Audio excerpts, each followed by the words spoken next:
Cuba Información. No me digan más mentiroso, no me digan más, no me digan más.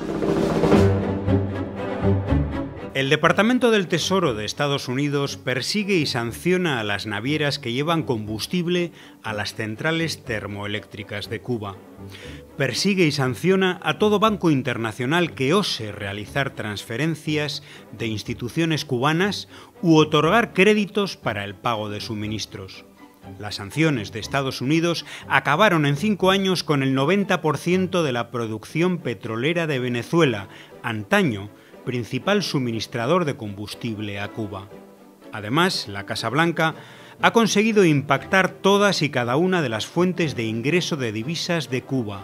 El envío de remesas de la emigración cubana estuvo prohibido durante más de 3 años. El turismo europeo a Cuba ha caído por penalizaciones de visado, mientras el estadounidense sigue cerrado a cal y canto. Y la aplicación integral de la ley Helms-Burton ha cortado de raíz el flujo de la inversión extranjera a Cuba. Añadamos a todo esto el encarecimiento de todas las importaciones cubanas por el tradicional embargo comercial de Estados Unidos, las penalizaciones y presiones a empresas y países que comercien con la isla, o la imposibilidad de que Cuba acceda a créditos para el desarrollo para modernizar, por ejemplo, su sistema eléctrico, debido al voto preferente de Estados Unidos en el Banco Mundial o el Banco Interamericano de Desarrollo.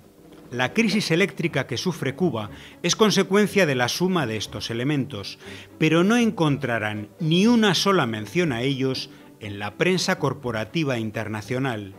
Una parte de esta prensa nos describe la situación cubana tal como es, sin duda, una realidad dramática, límite, insostenible, pero ¿y de las causas? ¿De la política criminal que ha conducido a esta situación? Ni una sílaba. Otra parte de los medios toma partido para avalar el crimen.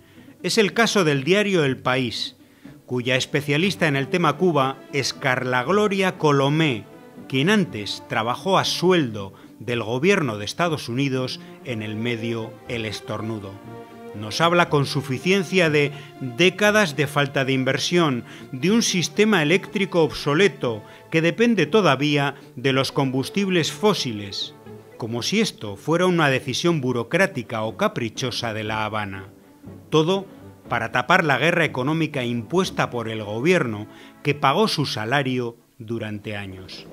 Otro medio español, El Confidencial, menciona ciertas razones de la crisis. Una, el petróleo venezolano. Caracas ya no es capaz de enviar a La Habana ni el 50% de lo que enviaba, nos dice. Pero ¿por qué no explica que ya no lo puede hacer porque el bloqueo de Estados Unidos acabó con el 90% de su producción y de sus ingresos? 2. El turismo. El régimen cubano ha perdido gran parte de su liquidez financiera debido a la decadencia del turismo, una de sus principales fuentes de ingresos. Pero ¿por qué calla sobre una de las razones fundamentales, como es la penalización de Estados Unidos a los turistas europeos que visitan la isla? Silenciar la guerra económica que sufre Cuba es la única forma de justificarla, y así endosar sus consecuencias a 65 años de gestión comunista o a la centralización económica. Curiosamente, cuando ésta es menor que nunca en la historia, tras un proceso de apertura al sector privado.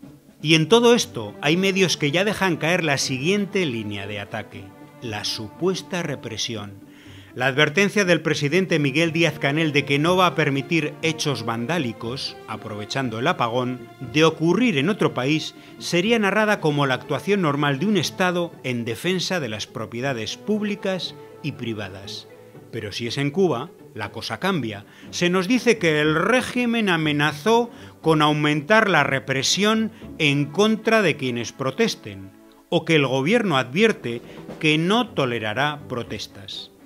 El pueblo cubano sufre una guerra despiadada con el aval de los medios internacionales, una guerra que jamás había alcanzado semejante intensidad.